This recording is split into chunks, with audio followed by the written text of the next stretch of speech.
Dear students, मैं देशमुख सिंह आज की इनऑर्गेनिक केमिस्ट्री की क्लास में हम डिस्कस करने वाले हैं एक नए टॉपिक के बारे में जिसका नाम है जीनोन के ऑक्साइड्स। लास्ट वीडियो में हमने जीनोन के फ्लोराइड्स के बारे में देखा था और वहां पर हमने बात की थी कि जीनोन के 3 फ्लोराइड्स मुख्यतः ज्ञात हैं, XeF2, XeF4 एंड XeF6। उनकी संरचना क्या होती है, उनकी ज्यामिति क्या होती है और उनमें उन फ्लोराइड्स में जीनोन की संकृत अवस्था क्या होती है। इस वीडियो में हम बात करने वाले हैं जीनोन के ऑक्साइड्स की और ऑक्सीफ्लोराइड्स की। तो अब तक जो जीनोन ऑक्सीजन के साथ रिएक्ट करके जीनोन के ऑक्साइड्स बनाता है, मुख्यतः जो ऑक्साइड ज्ञात हैं वो दो हैं। एक है आपके पास XeO3 जिसे हम बोलते हैं जीनोन ट्राईऑक्साइड और दूसरा है हमारे पास XeO4 जीनोन टेट्रा ऑक्साइड।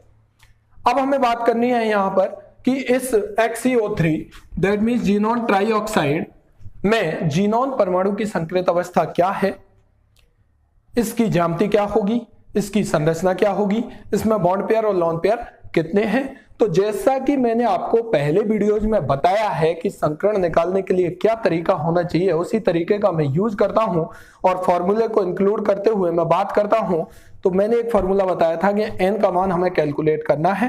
पहले हमें केंद्रीय परमाणु देखना है, केंद्रीय परमाणु में जो संयोजकता कोष में इलेक्ट्रॉन होते हैं उनकी संख्या लिखनी है, उससे जुड़े हुए एक संयोजी परमाणुओं की संख्या लिखनी है, प्लस माइनस आवेश बटे 2। तो यहां से यदि हम बात करें तो n इक्वल टू हमें कैलकुलेट करना है। केंद्रीय परमाणु यहां कौन होगा, जीनोन होगा। जीनोन के बाहरी कोष में चूंकि उत्कृष्ट गैस है, अक्रिय गैस है, बाहरी कोष में इलेक्ट्रॉनों की संख्या कितनी है, 8। एक संयोजी परमाणु क्या इससे जुड़े हुए हैं और एक संयोजी परमाणु मैंने आपको बताए थे FCl, Br, I और H। उनमें से कोई नहीं है, यहां पर ऑक्सीजन है इसलिए हम कुछ भी नहीं जोड़ेंगे, आवेश कोई है नहीं, बटे 2 करेंगे तो ये 8 बटे 2 करते ही मान आएगा 4। और मैंने आपको बताया था कि जब n का मान 4 आए तो आप सबसे पहले क्या कहेंगे, संकरण कौन सा होगा, sp3 संकरण होगा। जैसे ही sp3 संकरण निकल करके आ जाता है तो आपको भी पता है किसी भी अणु में केंद्रीय परमाणु पर जैसे ही हम संकरण का प्रकार ज्ञात कर लेते हैं उसकी ज्यामिति हम उस संकरण के आधार पर बता सकते हैं। चूंकि जीनोन ट्राईऑक्साइड या XeO3 में इस जीनोन परमाणु पर sp3 संकरण निकल करके आया तो इसकी ज्यामिति कैसी होगी, चतुष्फलकीय होगी। और चतुष्फलकीय ज्यामिति को हम दिखा सकते हैं कुछ इस तरीके से, ये रहा Xe और ये जुड़ गया ऑक्सीजन, 3 ऑक्सीजन आपको यहां जोड़ने, 3 ऑक्सीजन जुड़ गए, इस पर एक लोन पेयर होगा। वो किस तरीके से होगा, अब हम आगे देखते हैं कि bond pair plus lone pair की क्या कंडीशन है इस अणु में। तो n का मान आया है 4, जुड़ने वाले परमाणु कितने हैं उससे हमें कोई मतलब नहीं है, वो एक संयोजी या 2 संयोजी, फॉर्मूले में ही काम में लेना है, उसके अलावा हमें कुछ नहीं देखना।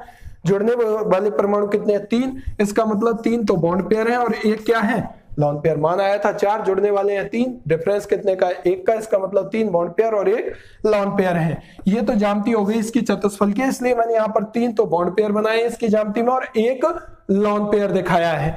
अब हम बात करते हैं इसकी संरचना की। तो जब हम इसकी संरचना देखें तो संरचना देखने पर आप क्या पाएंगे कि XeO3 की संरचना में आप सभी ये जानते हैं कि वहां पर हम क्या है, लोन पेयर को हटा देते हैं, केवल बॉन्ड पेयर ही बॉन्ड पेयर रखते हैं। इस स्थिति में जो इसकी संरचना रिजल्ट के रूप में निकल करके आती है वो आती है पिरामिडीय संरचना, जिसको हम इस तरीके से प्रदर्शित कर सकते हैं। तो ये बात हुई जीनोन के ट्राईऑक्साइड की, XeO3 की, जिसमें जीनोन पर जो संकृत अवस्था है वो sp3 निकल करके आई है। ज्यामिति कैसी है इसकी, चतुष्फलकीय है और संरचना इसकी कैसी है, पिरामिडीय है। क्योंकि संरचना में हम लोन पेयर को कंसीडर नहीं कर रहे हैं इसलिए मैंने यहां से लोन पेयर को हटा दिया है, इसलिए हमारी जो संरचना बनी है वो कैसी बनी है, पिरामिडीय। अब हम बात करते हैं XeO4 की। XeO4 ये हमारा जीनोन का टेट्रा ऑक्साइड है। इसकी यदि हम बात करते हैं तो यहां पर जब हम बात करें तो जीनोन परमाणु के ऊपर जब हम संकृत अवस्था की बात करें तो देखिए n का मान हम यहां कैलकुलेट करेंगे। केंद्रीय परमाणु के बाहरी कोष में उपस्थित इलेक्ट्रॉनों की संख्या, चूंकि यहाँ केंद्रीय परमाणु हमारा जीनोन है इसलिए बाहरी कोष में कितने इलेक्ट्रॉन होंगे, 8। एक संयोजी परमाणु यहाँ पर जुड़े नहीं है क्योंकि ऑक्सीजन जुड़ा है, ऑक्सीजन हमारा द्विसंयोजी होता है तो ये हो गया 0, आवेश कोई है नहीं, 0/2, तो मान आ गया कितना 4। जब मान 4 आ गया तो n का मान 4 आते ही अभी मैंने आपको बताया था आप संकरण कौन सा बताएंगे, sp3 संकरण। और जैसे ही sp3 संकरण बताएंगे तो इसकी ज्यामिति कैसी होगी, चतुष्फलकीय ज्यामिति आप लिखेंगे। और जब इसकी चतुष्फलकीय ज्यामिति की हम बात करें तो इसकी ज्यामिति हमको कैसी दिखाई देगी, वो मैं आपको यहाँ रिप्रेजेंट कर रहा हूं, ये Xe और यहाँ पर 4 ऑक्सीजन आपको जोड़ने हैं, ये 4 ऑक्सीजन इस तरीके से जुड़े हुए हैं। यदि हम यहाँ पर देखें इसकी बॉन्ड पेयर और लॉन पेयर की क्या कंडीशन है, bond pair plus lone pair की, तो देखिए मान आया है आपका 4, जुड़ने वाले परमाणु भी कितने हैं आपके 4, इसका मतलब चारों ने ही बॉन्ड बना रखा है, इसका मतलब चारों ही बॉन्ड पेयर हैं और कोई भी लॉन पेयर नहीं है। आपने वेस्पर पढ़ा था, वेस्पर का पहला पोस्टुलेट यह कहता है, पहला बिंदु यह कहता है कि यदि किसी भी अणु में किसी भी केंद्रीय परमाणु पर कोई भी लॉन पेयर नहीं हो तो उस अणु की ज्यामिति और संरचना समान होती है, क्योंकि ज्यामिति में हम बॉन्ड पेयर और लॉन पेयर दोनों को कंसीडर करते हैं और संरचना में हम केवल बॉन्ड पेयर को ही कंसीडर करते हैं। लेकिन यदि कहीं लॉन पेयर नहीं होता है तो उस अणु की ज्यामिति और संरचना समान होती है, ऐसा वेस्पर ने बताया था। तो उस बेसिस पर यदि हम XeO4 या ज़ीनॉन टेट्रा ऑक्साइड की यदि हम संरचना की बात करें तो संरचना भी कैसी निकल करके आएगी, संरचना भी इसकी होगी चतुष्फलकीय। तो जो वेस्पर का पहला पोस्टुलेट है वो यहाँ XeO4 में लागू होता है। इसका मतलब यदि किसी भी अणु में किसी भी केंद्रीय परमाणु पर कोई भी अयुग्मित इलेक्ट्रॉन युग्म नहीं है, कोई भी लॉन पेयर नहीं है, तो उसकी ज्यामिति और संरचना समान होती है, जैसा कि XeO4 में यहाँ पर चतुष्फलकीय ज्यामिति और संरचना दिखाई दे रही है। अब ज़ीनॉन के ऑक्साइड के बाद हम बात कर रहे हैं ज़ीनॉन के ऑक्सीफ्लोराइड की। तो अब तक ज़ीनॉन के बहुत सारे ऑक्सीफ्लोराइड्स ज्ञात कर लिए गए हैं, लेकिन उनमें से प्रमुख ऑक्सीफ्लोराइड जो हैं वो मुख्यतः ये 3 है। पहला तो है XeOF2, दूसरा है XeOF4 और तीसरा है XeO2F2। और भी ऑक्सीफ्लोराइड हैं लेकिन उनका स्थायित्व इन 3 की तुलना में बहुत कम होता है, इसलिए ज्यादा प्रचलित ये 3 ही ज़ीनॉन के ऑक्सीफ्लोराइड हैं जिनमें हमें इनकी संरचना और ज्यामिति की बात करनी है। इनका निर्माण किस तरीके से होता है ये हम यूनिट 4 के अंतर्गत देखेंगे कि ये किस किस के द्वारा बनाए जा सकते हैं। तो पहले ऑक्सीफ्लोराइड की बात करता हूं जो है हमारा XeOF2। यहां पर यदि हम केंद्रीय परमाणु की बात करें तो देखिए मैंने केंद्रीय परमाणु को निर्धारित करने का तरीका आपको बताया था कि जिसकी संख्या कम होती है वह सेंट्रल एटम होता है। यहाँ पर 2 फ्लोरीन है, 1 ऑक्सीजन है और 1 ज़ीनॉन है। तो ज़ीनॉन और ऑक्सीजन में से ही केंद्रीय परमाणु होगा। यदि हम बात करें ज़ीनॉन और ऑक्सीजन की इलेक्ट्रोनेगेटिविटी की, फिर हम देखते हैं जब समान संख्या हो कि विद्युत ऋणता क्या है, जिसकी विद्युत ऋणता कम होती है वह केंद्रीय परमाणु होता है। तो ज़ीनॉन की विद्युत ऋणता ऑक्सीजन की तुलना में कम है, इसलिए यहाँ पर ज़ीनॉन केंद्रीय परमाणु है। जब हम यहाँ पर इसकी संकृत अवस्था निकालेंगे वही तरीका n इसके बाहरी कोष में इलेक्ट्रॉनों की संख्या कितनी है, चूंकि उत्कृष्ट गैस है, उत्कृष्ट गैस के बाहरी कोष में इलेक्ट्रॉनों की संख्या हमेशा 8 होती है। चूंकि ऑक्सीजन हमारा 2 संयोजी परमाणु है, जबकि हमारे फॉर्मूले में क्या लिखा था, 1 संयोजी परमाणुओं की संख्या।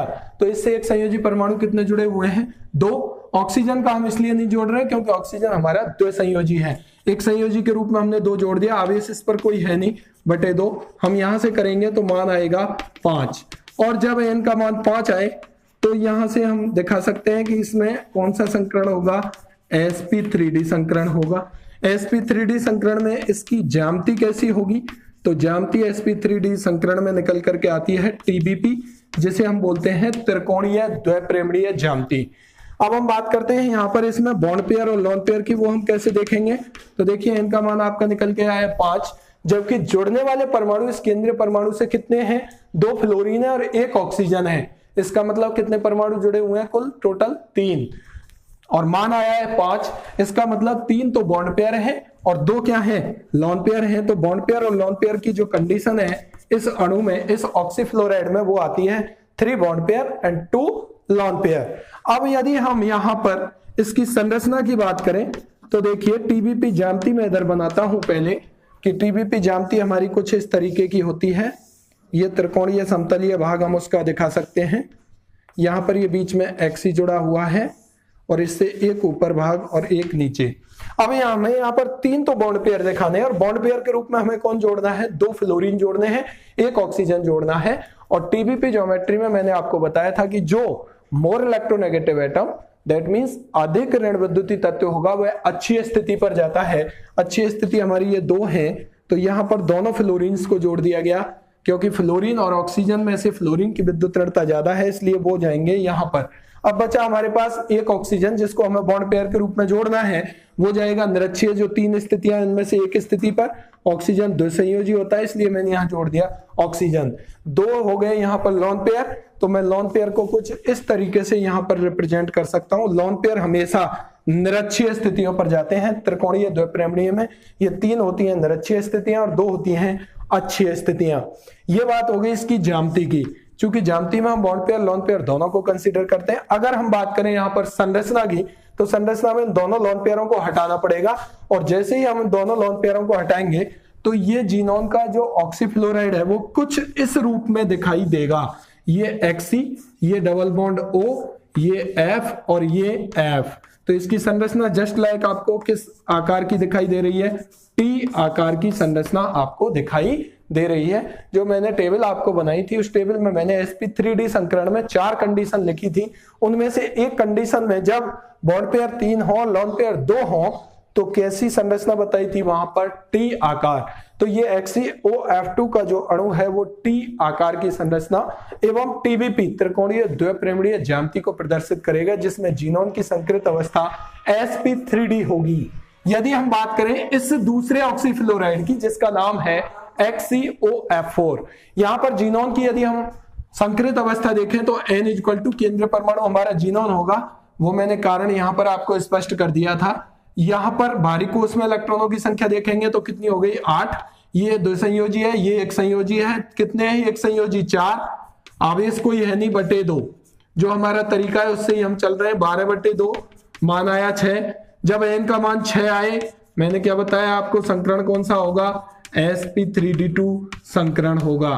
और जैसे ही sp3d2 संकरण की हम बात करेंगे तो ज्यामिति यहां पर कैसी निकल करके आएगी, इस अणु की अष्टफलकीय ज्यामिति निकल करके आएगी, जिसे हम कुछ इस तरीके से प्रदर्शित कर सकते हैं।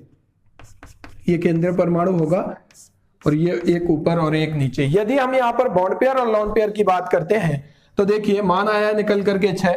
जुड़ने वाले परमाणु की संख्या 4 फ्लोरीन है और 1 ऑक्सीजन है। टोटल बॉन्ड पेयर कितने हो गए, 5। इसका मतलब लॉन पेयर कितना हो गया, 1। तो यदि हम इस अणु में बात करें किसकी, bond pair plus lone pair की, तो वो कंडीशन निकल करके आ रही है 5+1 की। इसका मतलब आपको 5 बॉन्ड पेयर दिखाने और 1 लॉन पेयर दिखाना है। 5 बॉन्ड पेयर में 4 फ्लोरीन जोड़ने और 1 ऑक्सीजन जोड़ना है, और 1 लॉन पेयर आपको दिखाना है, क्योंकि आप बात कर रहे हैं किसकी, ज्यामिति की। तो देखिए 1 ऑक्सीजन मैंने ऐसे दिखा दिया और 4 फ्लोरीन मैंने यहां दिखा दिए, और 1 लॉन पेयर मैंने यहां पर दिखा दिया। क्योंकि अष्टफलकीय में सारे बॉन्ड एंगल, सारे बंध कोण 90 डिग्री के होते हैं, इसलिए यहां पर ऐसी कोई अच्छी और निरक्षीय वाली स्थिति नहीं होती है। अब मुझे बात करनी है इसकी संरचना की, कि इसकी संरचना क्या निकलेगी। तो देखिए चूंकि इसमें लॉन पेयर है, इसलिए इसकी संरचना और ज्यामिति अलग अलग होगी। जब हम इसकी संरचना की बात करें तो इस लॉन पेयर को हटा देंगे।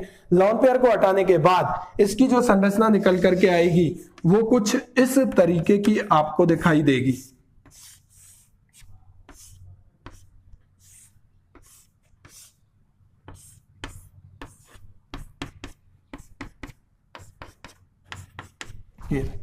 इस तरीके की संरचना को हम कैसी संरचना बोलते हैं, वर्ग प्रेमीय संरचना।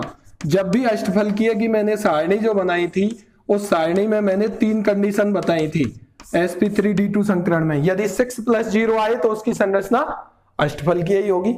यदि 5+1 आए, 5+1 का मतलब है 1 लॉन पेयर आ जाए, तो ये अष्टफलकीय जो संरचना थी वो किस में कन्वर्ट हो जाएगी, वर्ग प्रेमीय संरचना में। एक टांग इसकी यहां से तोड़ दिए, ठीक है। और हम ये बात करें कि यदि मान लीजिए 2 लॉन पेयर आ जाए, 4+2 की कंडीशन होती तो ये भी हम हटा देते, तो वो बनती हमारी फिर वर्ग समतलीय संरचना। ये 3 कंडीशंस होती हैं, ठीक है। अब हम बात कर रहे हैं तीसरे फ्लोराइड, ऑक्सीफ्लोराइड की, जिसका नाम है XeO2F2।